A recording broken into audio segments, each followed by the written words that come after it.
Chocolate medicine, क्या आपने पहले ये वर्ड सुना था? अगर नहीं सुना तो मैं आपको बताती हूँ। क्या आपको पता है कि चॉकलेट एक्चुअली पहले मेडिसिन के तौर पर यूज़ की जाती थी? जी हाँ दोस्तों, एशियन टाइम में चॉकलेट को हेल्थ ड्रिंक समझा जाता था।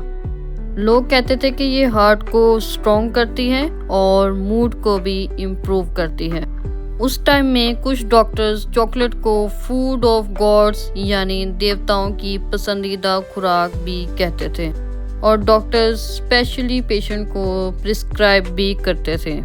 और एक टाइम में यूरोप में डॉक्टर्स प्रेग्नेंट वुमेन को चॉकलेट रिकमेंड करते थे ताकि उनका मूड और स्ट्रेंथ दोनों बेहतर रहे।